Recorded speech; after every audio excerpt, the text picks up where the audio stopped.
Agora, passando aqui a palavra para a querida Adriana Alves.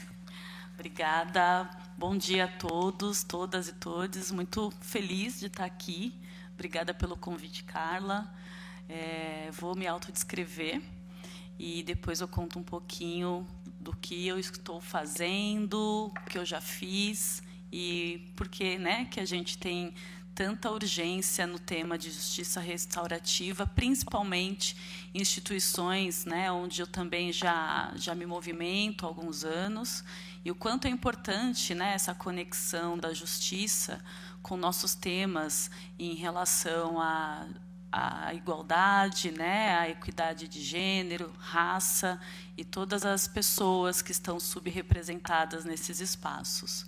Eu sou uma mulher negra, de 46 anos, tenho meu cabelo afro, estou hoje usando um terno preto, uma blusa preta e adereços como um colar com uma pedra verde e um brinco dourado. Eu atualmente estou como diretora de Pessoas, Governança e Integridade no Pacto Global da ONU Rede Brasil. É a minha primeira passagem no terceiro setor. Eu sou uma pessoa que transitou por mais de 25 anos no espaço corporativo, no setor privado, e é um setor que, por experiência própria, ainda carece de eu diria, necessidade em relação a nós, né, não só mulheres, pessoas com deficiência, pessoas negras. Eu falo com muita propriedade, né, e trago números em relação a isso. Eu estou num cargo de liderança, alta liderança hoje, há algum tempo também, e dentro dessa minha trajetória, eu posso dizer para vocês que não foi nada linear, então foi feito, né, foi ali alcançado com muitos obstáculos, muitos mesmo, porque o código dentro dessas instituições, ele tem um código muito padronizado. E para você quebrar esse código, para você decodificá-lo, para você permanecer nesses espaços, há de se ter, né, principalmente uma escuta ativa, um olhar diferente, né, o quanto a gente consegue permanecer nesses espaços se somos diferentes ao olhar desse padrão, desse código. Então, falando de números, eu sou 3% no Brasil inteiro de uma mulher, representando, né, uma mulher negra dentro de uma sociedade que é majoritariamente negra. 3%, né, é muito pouco, quando a gente sabe que 1/3 de toda a nossa população brasileira é composta por mulheres negras. Elas, inclusive, são as pessoas da nossa população que têm são as donas dos lares, as pessoas que decidem, né, são as maiores decisoras em relação a lares e dentro das famílias, em poder de compra e etc.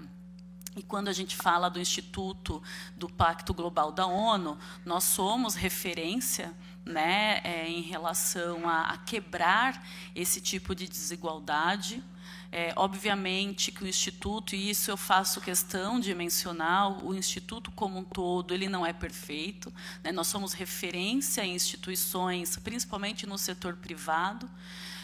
Eu entrei no Pacto Global o ano passado, e eu não sei se todos aqui têm ciência, mas 2 meses depois da minha entrada, a gente passou por uma crise institucional muito forte.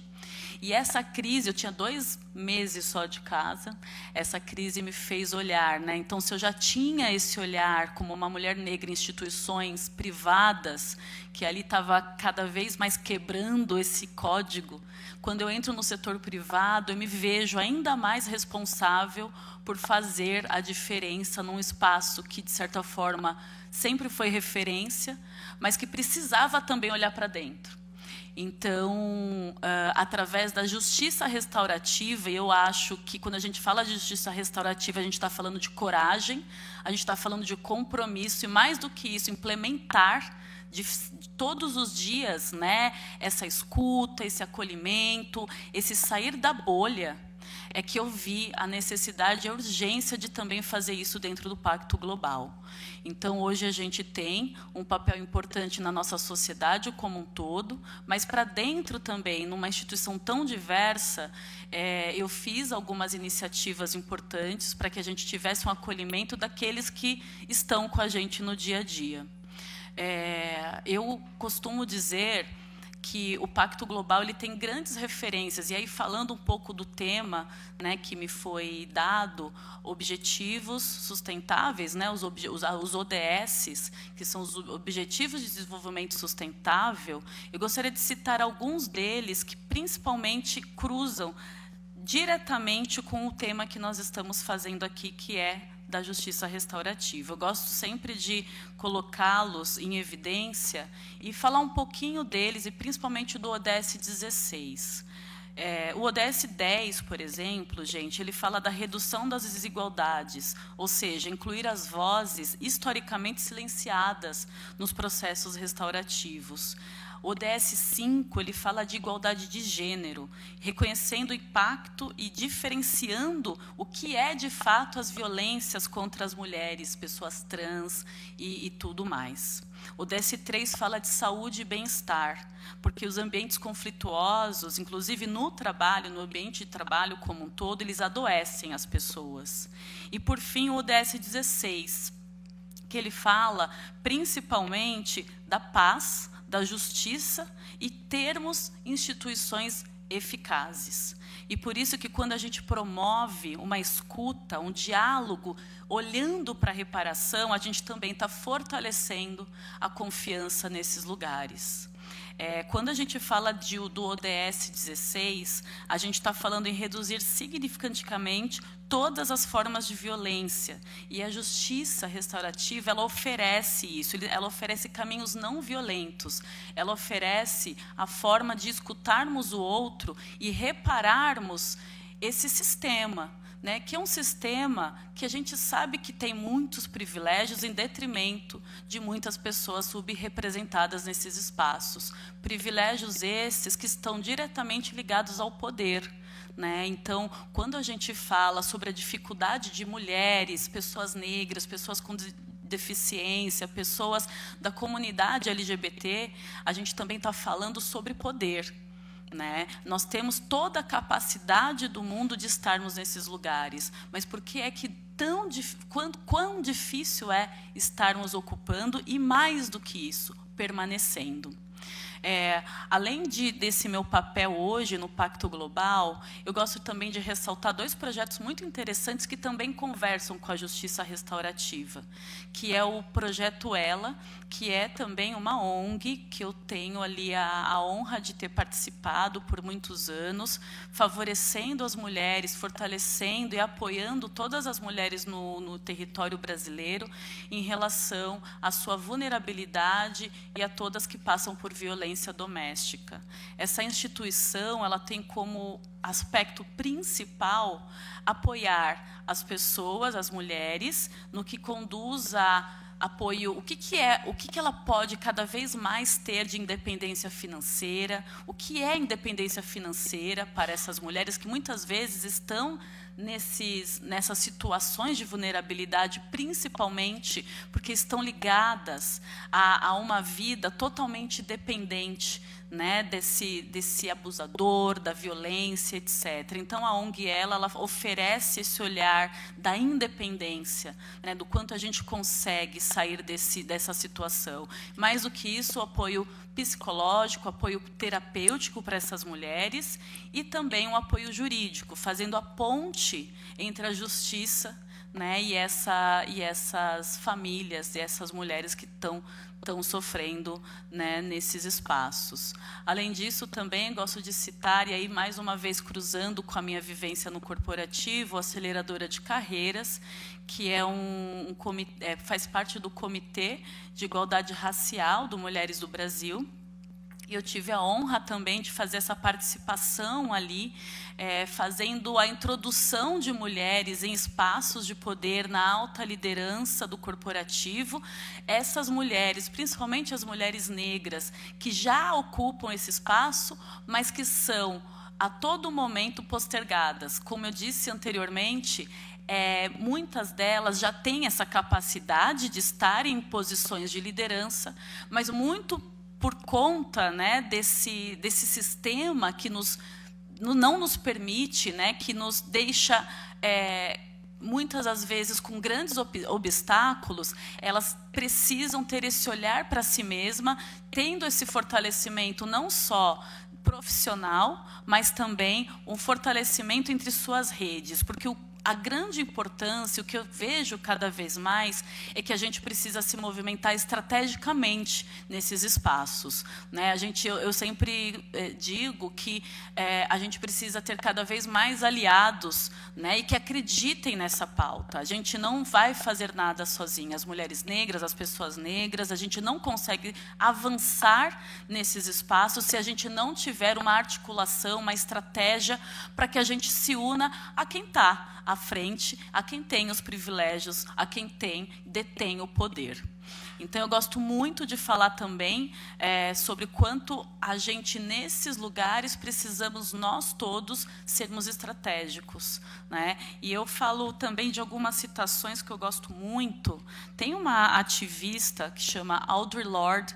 Ela, mais do que ativista, ela também era uma poeta, uma escritora americana, e ela falava muito sobre a questão do acolhimento, do amor, né? E como a gente consegue transpor essas barreiras entre como sociedade civil também, todos os outros setores do nosso sistema.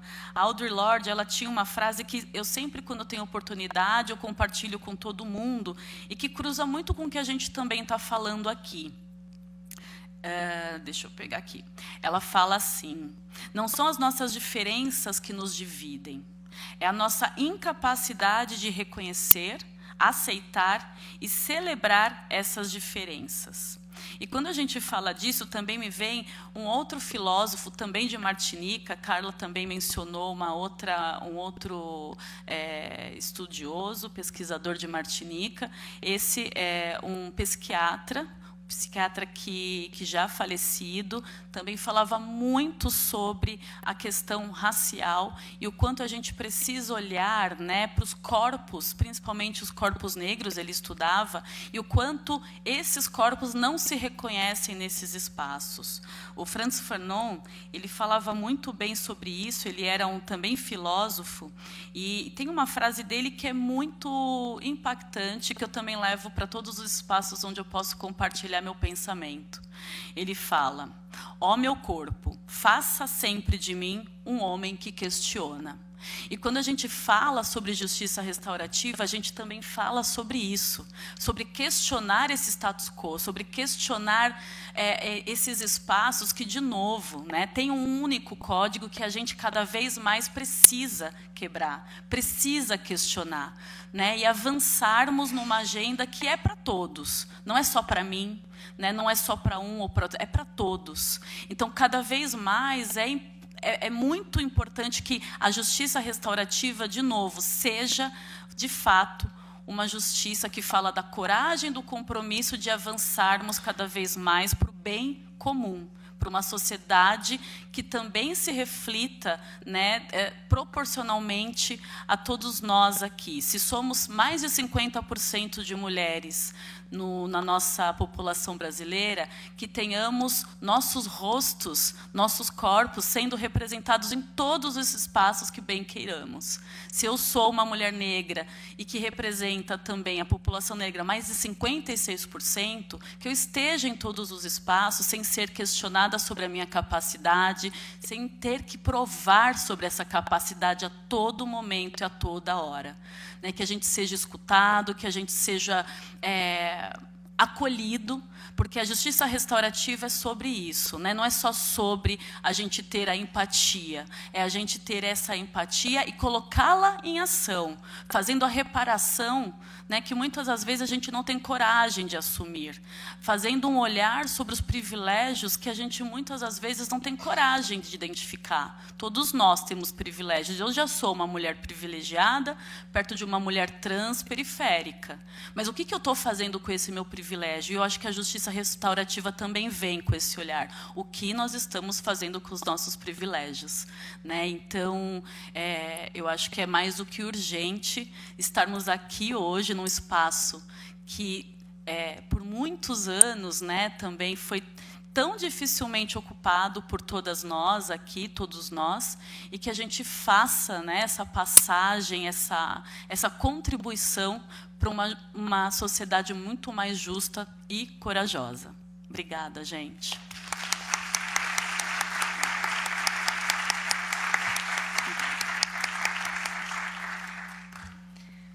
Muito obrigada, Adriana.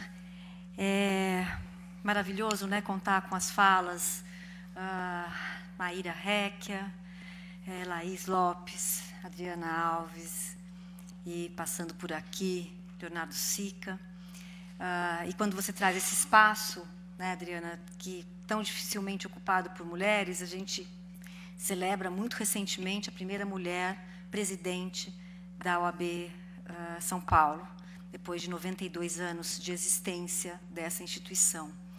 E junto com esse movimento, né, da gestão que